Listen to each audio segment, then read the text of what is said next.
Hello all, welcome to Kamala signature.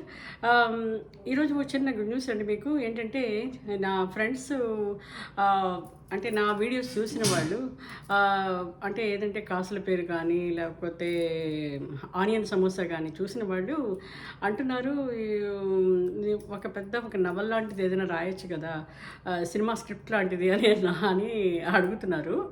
సినిమాకి script రాసేంత scene లేదు, కానీ జస్ట్ ఒక టీవీ సీరియల్ కానీ ఒక వెబ్ సిరీస్ కానీ ఉపయోగపడేంత లెవెల్లో ఉన్న ఒక స్టోరీ నేను రాశానండి ఆల్రెడీ. అది ఎవ్రీ సాటర్డే ఒక జస్ట్ 10 minutes టైం లిమిట్ పెట్టుకుని అది ఒక టీవీ సీరియల్ లాగా రిలీజ్ చేస్తాను. అలా ఆలోచిస్తూ తన గతంలోకి వెళ్ళిపోయి, థ్యాంక్ యూ. అది అందమైన అమలాపురం, చక్కటి కొబ్బరి తోటల మధ్యన డాబా ఇల్లు. ఆ డాబా ఇంట్లోంచి ఒక 16 ఏళ్ల వయసున్న ఒక అమ్మాయి కంగారుగా బయటికి పుస్తకాలు పుచ్చుకుని బయటకు వచ్చి వడివడిగా రోడ్డు మీద అడుగులు వేస్తుంది. ఆ అమ్మ 16 ఏళ్ళు వచ్చాయి, ఇంక నువ్వు ఓణీలు వేయవలసిందే తప్పదు అని బలవంతంగా ఓణీలు వేయించింది ఆవేళ్లే. ఆ ఓణీలు అలవాటు లేకపోవడం వల్ల కొంచెం ఇబ్బందిగానే ఉంది. అది సర్దుకుంటూ ఆ చేతిలో ఉన్న బుక్స్ సర్దుకుంటూ కంగారుగా నడుస్తోంది. ఇప్పటిదాకా తను గర్ల్స్ హై స్కూల్లో చదివింది. నాన్నగారు చాలా స్ట్రిక్ట్. దాంతో ఆయన ఎక్కడ కోఎడ్యుకేషన్లో చేర్పించలేదు. తనకి అసలు అలవాటు లేదు. ఇప్పుడు సడన్గా ఈ ఎస్కేబిఆర్ కాలేజ్ అమలాపురంలో మటుకు కోఎడ్యుకేషన్ తప్ప వేరే లేదు అనేసరికి ఇంకా నాన్నగారు దాంట్లోనే జాయిన్ చేశారు. ఎలా ఉంటుందో ఏంటో, అసలే తనకు అస్సలు అలవాటు లేదు కోఎడ్యుకేషన్ అనుకుంటూ నడుస్తోంది.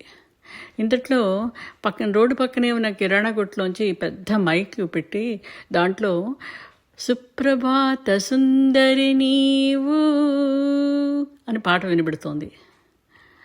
దానికి ఎదురుకుండా, ఆ కిరాణా కొట్టు ఎదురుకుండా ఒక చిన్న పాప బట్టలు లేకుండా కూర్చుని తన కాలకృత్యం తీర్చుకుంటోంది. ఆ చూసిన వెంటనే, ఆ పాటకి ఈ చిన్న పాపని చూసిన వెంటనే, ఓ నువ్వే నా సుప్రభాత సుందరివి అని నవ్వుకుంటూ కొబ్బరి తోటల మధ్యలోంచి షార్ట్ కట్లో ఎస్కేబిఆర్ కాలేజీలోకి అడుగుపెట్టింది.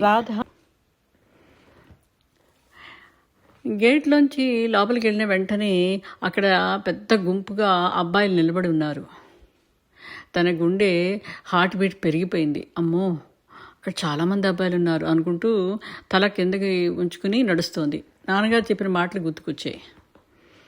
చూడమ్మా, నువ్వు కోఎడ్యుకేషన్ కాలేజీలో జాయిన్ అవుతున్నావు.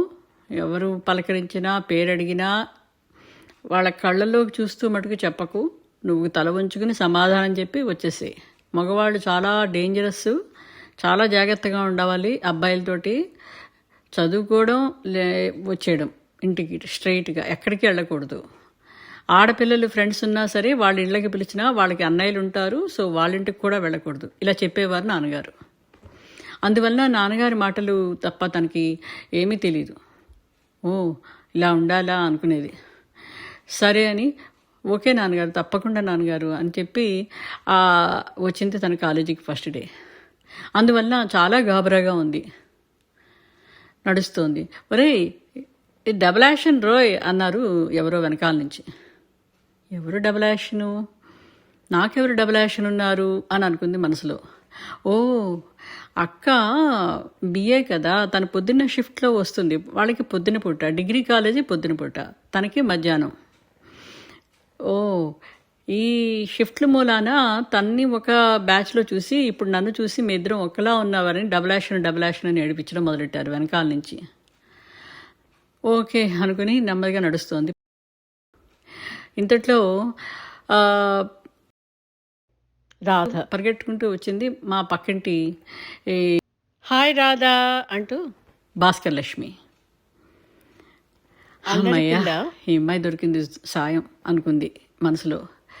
హాయ్ భాస్కర్ లక్ష్మి, రారా నాకు చాలా భయంగా ఉంది. చూసావా, వెనకాల స్టూడెంట్స్ నన్ను ఫాలో అవుతున్నారు. ప్లీజ్ నాతో ఉండవా అంది. ఏం చేస్తారు వాళ్ళు, ఎందుకంత భయపడుతున్నావు? ఏం పర్లేదు, నేను ఉన్నాను కదా అంది మొగరాయిలాగా. కొంచెం భాస్కరలక్ష్మి కొంచెం డేరింగ్గానే ఉంటుంది. ఇంతట్లో వెనకాల ఫాలో అవుతున్న ఆ స్టూడెంట్స్, అబ్బు అమ్మాయి కళ్ళు అంటూ పాట మొదలెట్టారు. చాలా కంగారు వచ్చేసింది. నడు నడు ఫాస్ట్గా అంది.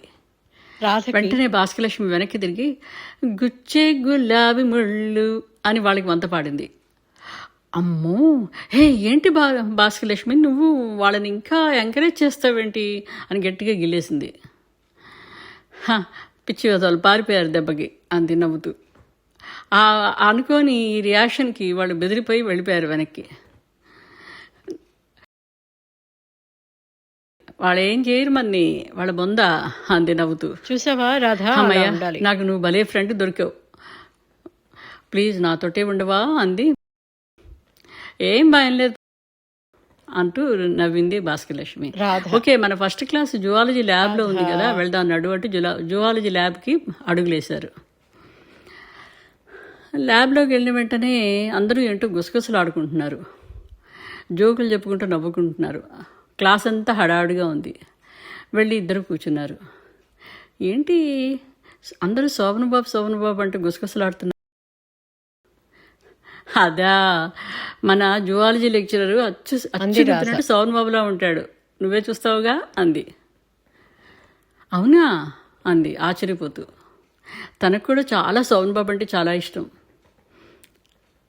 చాలా ఇంట్రెస్టింగ్గా ఉంది, సరే చూద్దాం అనుకుంది. ఇంతట్లో వచ్చారు. అదిగో శోభనబాబు అన్నారు ఎవరో. వెంటనే లేచి నుంచున్నారు క్లాస్ అంతా. ఉంగరాల జుట్టుతోటి, మంచి పూల షర్టు, చేతికి ఉంగరాలు, నుదుటిపైన శోభనబాబు రింగు, తెల్లటి ఛాయ, షార్ప్గా ఉండే శోభనబాబు లాంటి కళ్ళు ముక్కుతోటి, నిజంగా శోభనబాబులా అచ్చు గుద్దినట్టు ఉన్నాడు ఆయన.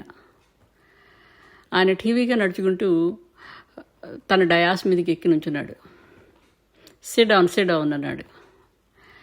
శోభనబాబులో ఉండడమే కాదండోయ్, అతని బాడీ లాంగ్వేజ్ కూడా అలాగే ఉంది. అతను మాట్లాడే తీరు కూడా అలాగే చేసుకున్నాడు. మేబీ అతను ఇమిటేట్ చేశాడేమో మరి తెలీదు, బట్ అచ్చుకుద్దినట్టు అలాగే మాట్లాడుతున్నాడు, అలాగే బట్టలు వేసుకున్నాడు, అలాగే ఉంగరాలు పెట్టుకున్నాడు. చాలా ఆశ్చర్యంగా ఉంది, గమ్మత్తుగా ఉంది అనుకుంది.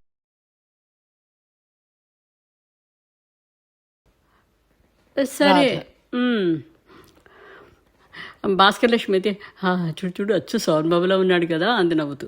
అవునవును అంది నెమ్మదిగా. ఇంతట్లో ఆయన లెసన్ మొదలెట్టాడు. ఆయన గొంతు కూడా చాలా టీవీగా ఉంది. అమీబా గురించి పెద్ద డయాగ్రామ్ గీసి, తర్వాత హైడ్రా గురించి చెప్తూ సబ్స్ట్రాటమ్ అన్నాడు. ఓ, సబ్స్ట్రాటమ్ అనే వర్డ్ని ఇంత స్టైలిష్గా అలా కూడా అనొచ్చా శోభనబాబులాగా అనుకుంది నవ్వుకుంటూ. సో ఆయన బాడీ లాంగ్వేజ్, మాటలు అన్నీ శోభనబాబులా ఇమిటేట్ చేస్తూ ఆయన శోభనబాబులా ఉండడమే కానీ మనిషి మటుకు చాలా టీవీగా, డిగ్నిఫైడ్గా, ఎంతో బాగా లెక్చరు చెప్పడం విధానం అయితే ఏంటి, సబ్జెక్టు చెప్పడం విధానం అయితే ఏంటి, బిహేవియర్ ఏంటి, అంతా చాలా డీసెంట్గా ఉన్నాడు మనిషి. ఈ రెస్పెక్ట్ పెరిగిపోయింది. ఓ, దాంతో చాలా మంచి ఆయనలా ఉన్నారు అని అనుకుంది మనసులో. ఆయన చెప్పిన లెసన్ కూడా చాలా బాగా అర్థమైంది. తనకి అంత పెద్ద బయాలజీ మీద మంచి ఇంట్రెస్ట్ లేదు. తనకి యాక్చువల్గా ఫిజిక్స్, కెమిస్ట్రీ వీటి మీద చాలా ఇంట్రెస్ట్ ఉండేది. కానీ ఈయన క్లాస్తోటి కొంచెం జువాలజీ మీద కూడా ఇంట్రెస్ట్ డెవలప్ అయింది. ఇంతట్లో గంట మోగడంతో ఆయన ఆ లెక్చరరు లెసన్ ముగించుకుని బయటికి వెళ్ళిపోయాడు. సో లెసన్ అయిపోయిన వెంటనే ఇంకా అన్నాడు, గంట కొట్టారు, ఇంకో క్లాస్కి వెళ్ళాలి అంటే, అదెక్కడా అని అడిగింది అమాయకంగా. అది ఇంకో బిల్డింగు, ఇక్కడ కాదు అంటూ ఇంకో చోటకి తీసుకెళ్ళింది. అలా ఆ విధంగా ఆ రోజు క్లాసెస్ అన్ని ముగించుకుని తన ఇంటికి బయలుదేరింది. ఇంతటితో ఈ కథానిక ఈరోజు ముగిస్తున్నాను. సో ఈ కథానికలో ఒక చిన్న మోరలు ఏంటంటే, ఆ జనరేషన్లో అమ్మాయిలు అబ్బాయిలతో మాట్లాడడానికి కళ్ళు పెట్టి సమాధానం చెప్పడానికి కూడా భయపడేవారు.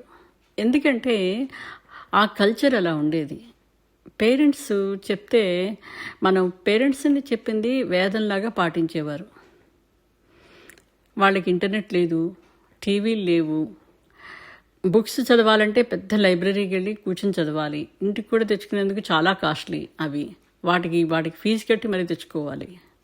సో అసలు వరల్డ్ గురించి ఏమీ అంత పెద్ద ఎక్స్పోజర్ ఉండదు. అందువల్ల వాళ్ళు చాలా ఇన్నోసెంట్గా చక్కగా అమ్మా నాన్న చెప్పింది, వాళ్ళే ప్రత్యక్ష దైవాలు, వాళ్ళు చెప్పిందే కరెక్ట్, వాళ్ళు చెప్పింది చేయకపోతే మనకి ఏదో కీడైపోతుందన్న భయంతో ఉండేవారు. ఎంత చక్కటి రోజులు కదా అవి. దీంతో ఈ కథానికి ముగిస్తున్నానండి. బాయ్.